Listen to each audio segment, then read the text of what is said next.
recognized symbol of excellence in sports entertainment. Hello, everybody, and it's time for some premium live event picks. I remembered not to call it a pay-per-view. Good job for me. Barry Horowitz, pat on the back for your host. I'm your host, Brent Piles, and with me, as always, is Mr. Armbar Abbott. He's one day hairier. Glenn, how are you? That was impressive. You called it a premium live event. I think I'm starting to come around to the idea, maybe. Yeah, maybe. Probably not, though. But I don't think I ever will. I'll always call it a pay-per-view. I'm sure by the next premium live event, I'll be back to calling it pay-per-views. And with us is a man who is just a bachelor looking for a partner. He is a Magic Mayor. Magic Mayor, how you doing? Oh man, you popped me with the little intro song there.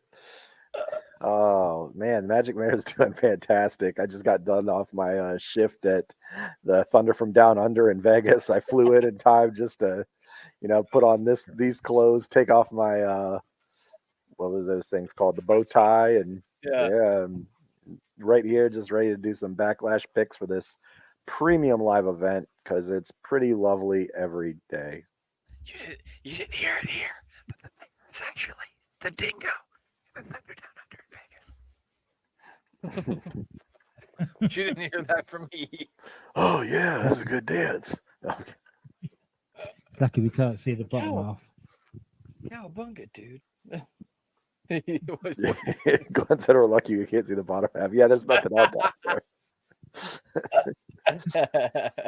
You don't want to know. He didn't have time to put his pants on. Okay? This podcast is pants optional. It is. Yep. Don't like the shorts. That's absolutely. You better hope no one knocks at the door and I got to stand up to go answer it because we're all in for trouble. That's okay. I'll avert my eyes. It'll be okay. So it's Backlash France. Apparently, because it's in France. That's pretty good, Glenn. He did that all without a musical instrument. Thank you. The tagline for this, I didn't even know they still did taglines for pay-per-views, but apparently it's nightmares do come true. Doesn't that sound fancy? I think it starts at like 12. What are you going to say, Glenn? I suppose it's because Cody's the American Nightmare. I guess, yeah. And his nightmare did come true by becoming the world undisputed champion. Sorry, I forgot what belt it was. I believe it starts at noon or 12:30 the mayor's time, 11:30 my time, I believe. Which I love a good afternoon wrestling show, so that makes me happy. We get 2 afternoon wrestling shows in the month of May because we'll also get the King of the Ring / Queen of the Ring show in Saudi Arabia at the end of the month on the 25th. So that'll be fun too. And then there's NXT right after that on the 26th. So wow, big month of wrestling here in the month of May. But yeah. So what did you guys think about the old WWE draft? Glenn, did you see any of the draft? I did. It was a bit underwhelming. I loved how they did it and what they did, but the draft itself was a bit underwhelming. They hardly shuffled anybody. I think they've put themselves into a corner where they feel like they have to do it every year. Yeah. I also think that people sometimes put way too much emphasis on it and get way too hyped about it. I think they really hype themselves up anticipating it's going to be this great big thing. It's just superstars moving from one show to another or not moving at all. So I think maybe all of us as wrestling fans maybe just need to just not be so excited about this draft thing because it's never exciting. You know it's because they hype it up so much, though. Well, it's wrestling, Glenn. They do that with everything. Yeah. Got a huge announcement. I love the idea of the GMs in the war room and having this team of people around them that are organised and everything. It adds a little bit of legitimacy to it, but and then it gets to it and nothing really happens, apart from you get a few people up from NXT. Yeah, that was probably the best thing about it. And I think maybe if they did the draft and maybe there was less picks and it was more about picking people from NXT to come up to the main roster as opposed to, because you're not really drafting anybody, you're just moving superstars around or not moving them around, because I think they only moved a few people back and forth. And the thing is, like, if you're good with where you're at, why even do this whole thing? Like I said, I guess they just paint themselves in the corner that they feel like they have to do it. Yeah. Yeah, I feel like they really need to update the strategy on the draft and just do each show has its own draft picks from NXT, and each of them get like 5 draft picks from NXT. And if they want to choose, they can make trades to gain another draft pick or to trade someone to move up for where they draft. Kind of like, just like the NFL draft or any draft, but still leave their main rosters, because it's pointless and time consuming just to draft the same people back to the show for like 3 rounds straight. It kind of just is.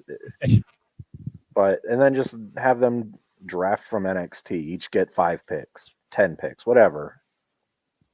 I think you make it a 10-pick draft. You do 5 on Raw and 5 on SmackDown. I think that would be, because I think doing 10 apiece would do too many, because then you would really bring.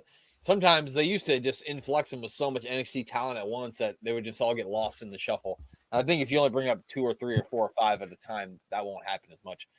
The cool thing about the NXT picks was it was like people you wouldn't necessarily really expect, besides obviously Ilya, but like I don't think anybody saw Kiana James coming. No, that was a surprise. I mean, I don't think a lot of people. I'm not surprised by this. Or Glenn's not surprised by this. But I don't think a lot of people saw Blair Davenport getting drafted. I'm not surprised, but I'm sure a lot of people didn't see that happen.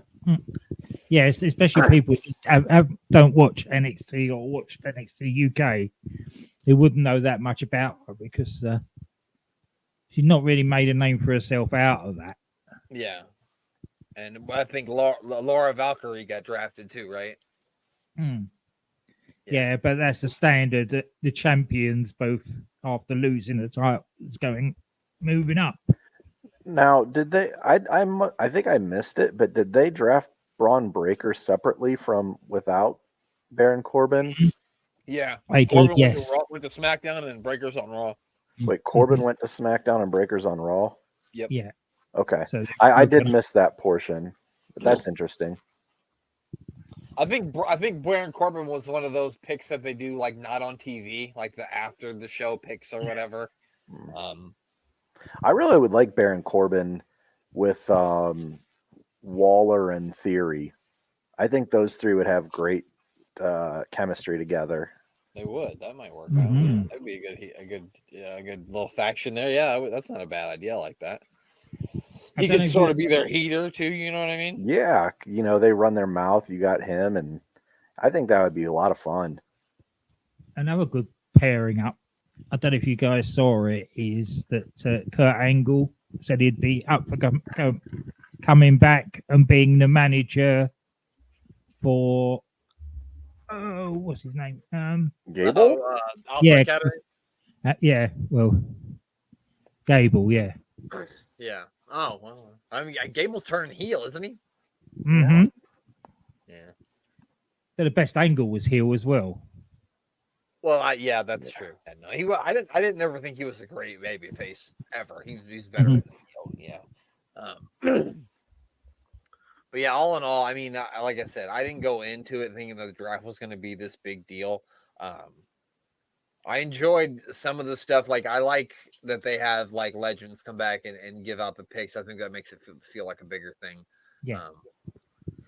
And I also like the Carmelo, Cody Rhodes sort of interaction. I like when they bring somebody up from NXT. I like them to put them out there with somebody big right away. That way people will actually, take them seriously.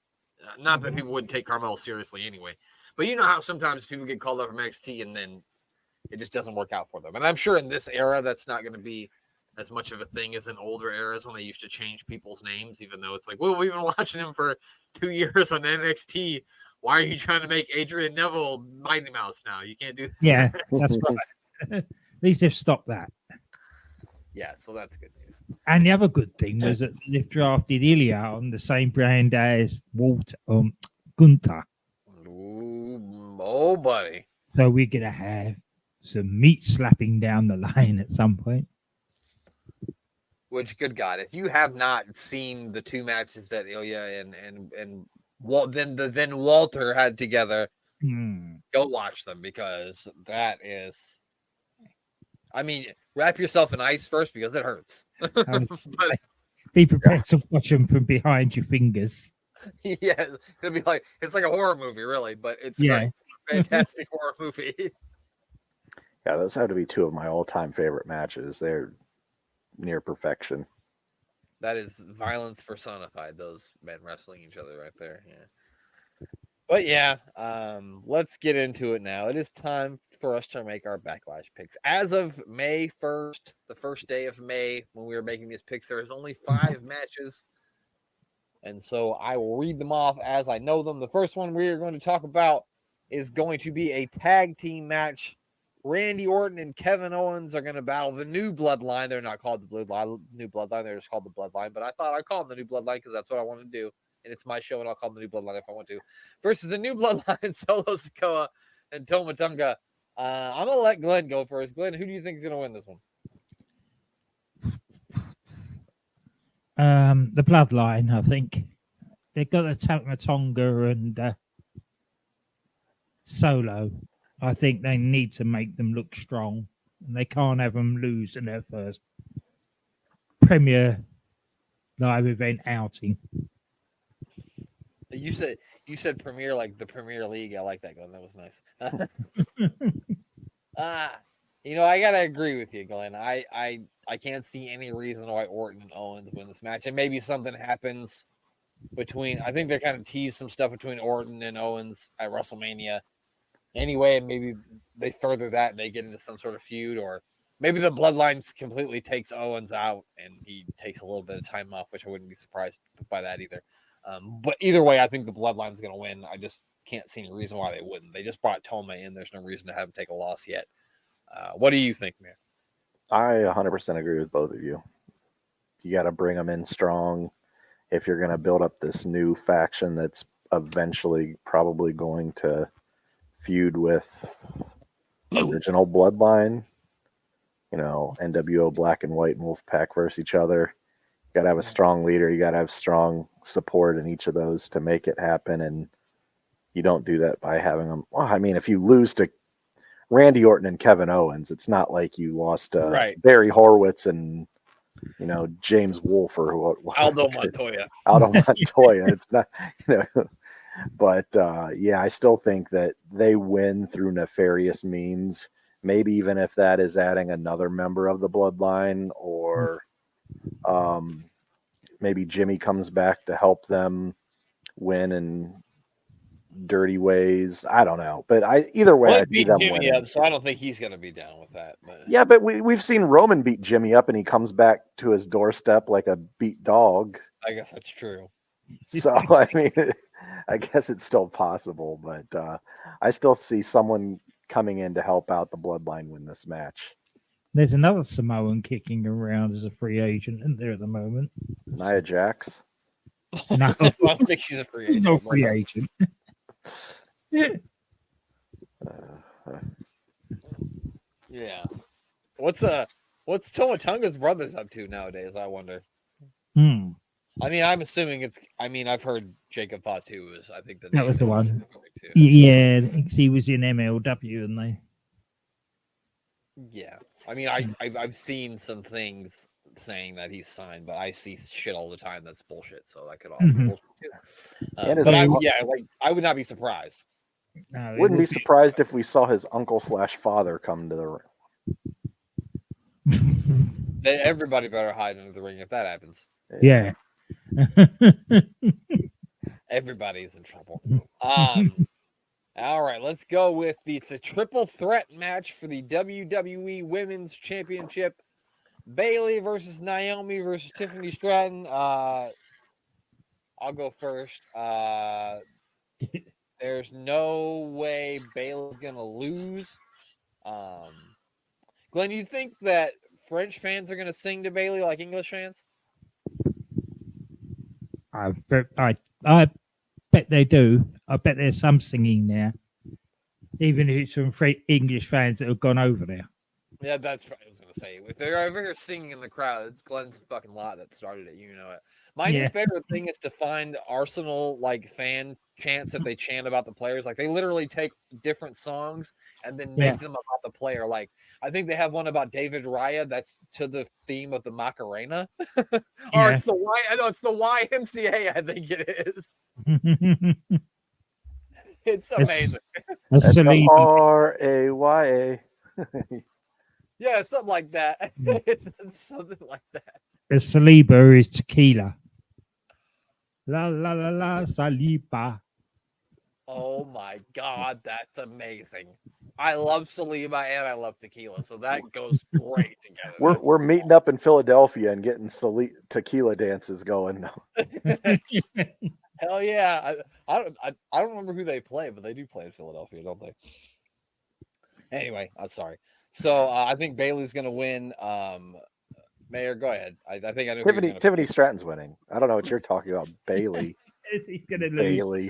Who's the other person in there? It doesn't matter. It's Tiffany Stratton. She's coming home with the gold. She's winning it in France. She's going to go shopping over there and get some, premium couture outfits that only Tiffany Stratton can pull off in France.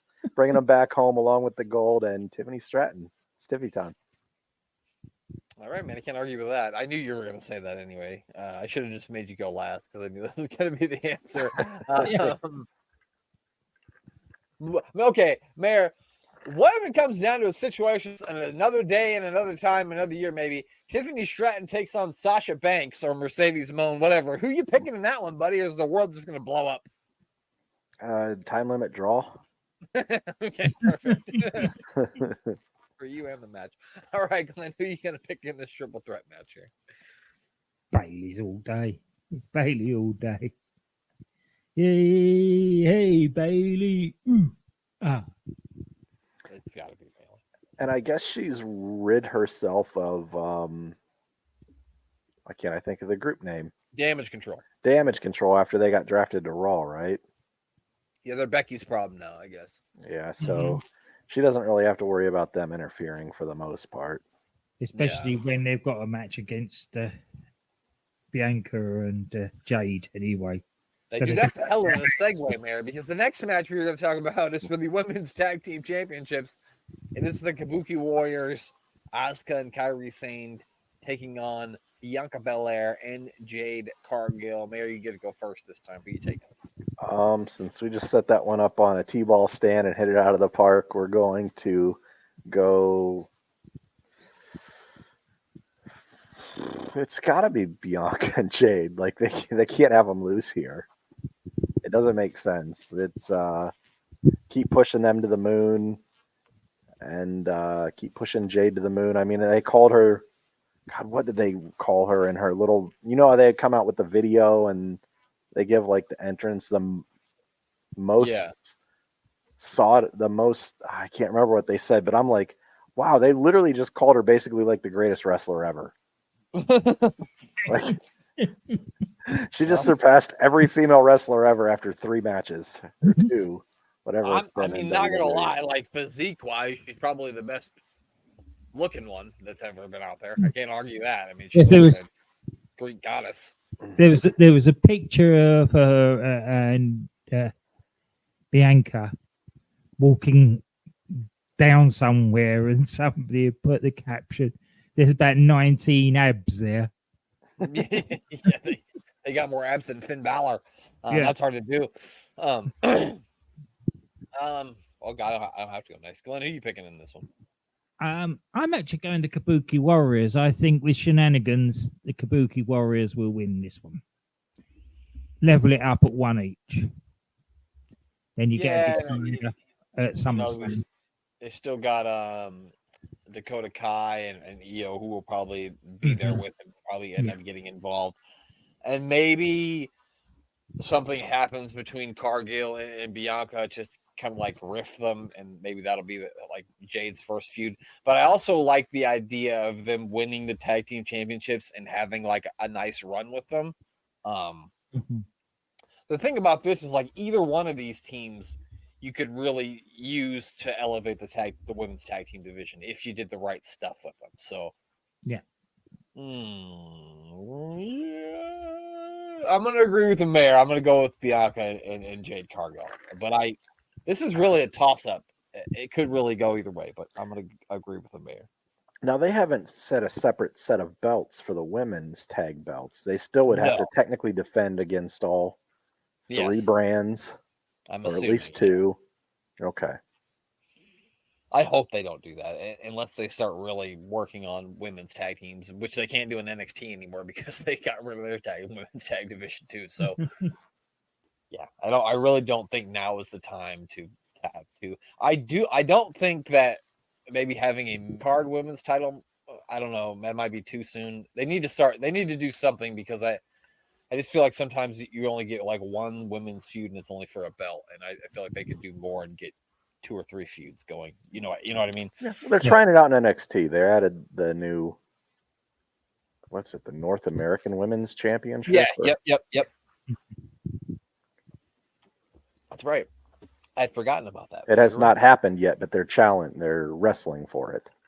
Yeah. They're like at tournaments going on for it right now. I have not watched NXT in a couple of weeks, actually, so I'm not sure what's going on there. Besides whoop that trick, that's all I know. All right, so me and the mayor are taking the U.S. is taking Bianca and Jade, and England is taking the Kabuki Warriors. All right, now we got 2 matches left. They're the championship matches. The co-main event, what I'm going to say is the co-main event, it probably won't be, is going to be Damian Priest defending the World Heavyweight Championship against Jey Uso. I thought the mayor collapsed there for a minute. No, that's a recliner. I leaned back too far and it started going with me. Oops. All right, Glenn, you get to pick first in this one. Who you taking? This is the first premium live event, and I don't know how long, but there was no prospect of anybody cashing in. Damian Priest, yeah. It's just too soon after the cash in for him to lose it. Bloodline will probably interfere and cause Jay to lose it. Well, probably Judgment Day. If Bloodline interferes, that'd be really confusing. Judgment Day, yeah. Actually, that might work because there's going to be a 1997 brawl. Oh yeah, they're all going to hit the ring and start fighting each other. That's what's going to happen. It'll be like 97 all over again. I'm like, I've seen this before. Yeah, I think it's going to be Damian Priest too. Even though I wouldn't hate if Jey Uso won, I think it's going to be Priest. I'm sure Judgment Day will help him win. What do you think, Mayor? I agree. It's got to be Damian Priest. You can't have him. I mean, I guess you did have Drew McIntyre lose the belt after 3 seconds, but that was with a cash in. You don't want to completely kill Damian Priest's run immediately. You're still trying to build another star. I don't think Jey Uso needs to win it here, so Damian Priest. All right, so Does it still count? Does it still count as a win if it's by DQ though? So if Jay wins it by DQ, well, I mean, Priest would still be the champion. Yeah. So, Glenn, you're predicting that Damian Priest will leave with the championship? Yes. Yeah. Okay. I noted that you have picked Damian Priest to leave as champion, so that's what we got down. Yeah, that's how I want it. There we go. Because reminded me of Drew McIntyre as well. So yeah, you know what? I think of that. You could get involved. You really could. I guess I would feel like maybe they're going to add a match to the show, and I was thinking maybe Drew versus Sheamus, but I think that's happening on Raw, isn't it? Anyway. Yeah. Mm-hmm. Anyway, the last match is Cody Rhodes versus AJ Styles. I'm sure it'll be a heck of a match, but if I counted to 3 and everybody said who they thought was going to win, we'd all say Cody, right? Yes. Right. Outside of a terrible injury and they call a change in the ring, there's probably not much chance that Cody loses here. Now, I did hear that he might actually be injured. Well, from what I saw on Friday night on SmackDown, I wouldn't be surprised. Yeah, he landed on his shoulder pretty bad. I mean, that separated shoulders, not something that you can wrestle with. No, Not typically. the ref even checked on him. Yeah, he came down awfully hard. Hmm. So there you go. Those are our Backlash picks. I think we all picked the same except for the mayor is a homer and picked Tiffany Stratton. The mayor's gonna lose this championship on Tiffany Stratton, and he wouldn't have it any other way, David. You mean retain my championship and all my faith in the world in Tiffany Stratton. We know you do, pal. We know you. You'll be right one day. Yeah, eventually she's gonna She's win. got champion written all over her, so yeah, she'll be there one day. I will go down with this ship. She's got a lot of something written all over her, if you know what I mean, pal. Yeah. But anyway, that was our Backlash picks. We hope you enjoy. It's time for Glenn to go to bed. So, Glenn, who do you need to plug before you go to bed? I'm booking the territory, doing the firsts and lasts of wrestling. Their little side projects. There's Gator Golf. From being the elite, where they're not actually gator golfing anymore, they're doing all sorts of weird bar sports. They're playing beer pong. Yeah, beer pong is one of them. DDT Wrestling with DC and Doc. Of course, there's The Doctor Who podcast with Danny Inside. That is on SJP World Media. Shut up. That's me done. What about you, Magic Mayor? Well, if you want to watch Magic Mike 4, you can catch me and my good friend Chant. No, I'm kidding. You want to give a follow and recognize the man behind the plan of all of these podcasts. His name is Mr. Thomas Bryce. He has fantastic chops, and you can catch him on Thomas Bryce 2017. You got it. And Thomas Bryce 2020 on the Instagram. And right above Glenn's left ear, you'll see an orange button up there that says Sportswire Radio. You want to check that out, and you'll be able to find the old Sportinarium player and be able to listen along to any of the podcasts that is part of the Sportswire Radio group. And if you want to watch me eat food, fast food, food trucks, whatever it may be, you can catch me every Wednesday at 6 p.m. on Twitter or the X at Mayor of Canton. And that's about it for me. There you go, pal. Funny you said X. I saw some kids riding around in a giant truck. Like, you never seen one of those giant trucks that obviously people who like do farming use. They got like the two back wheels, they got four back wheels instead of just two back wheels. And they were literally playing X Gonna Give It To You really loud. And I just thought it was it was like, you ever heard somebody listen to music in their car, but it has no bass at all and it's just all treble? Yeah. X gonna give it to you. And it was so weird. They look like fucking like farmers, and they were just blaring DMX. I was like, what the fuck is going on? That was in like the Twilight Zone. I mean, DMX captured a lot of hearts. I live in Nebraska. I've seen farmers doing a lot of things, but like bumping DMX is not one of them. I wasn't ready for that. I wasn't ready for that to happen in 2024. I wasn't ready.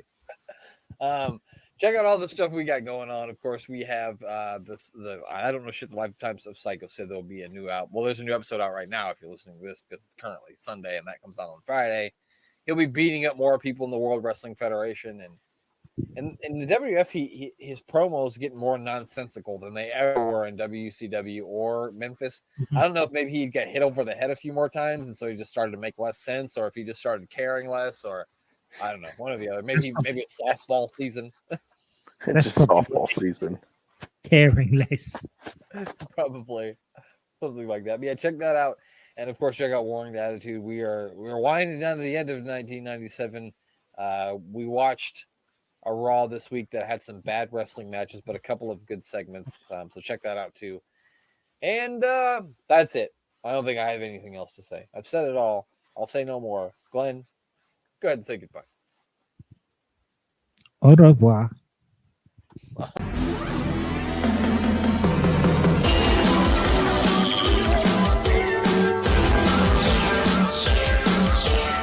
The recognized symbol of excellence in sports entertainment.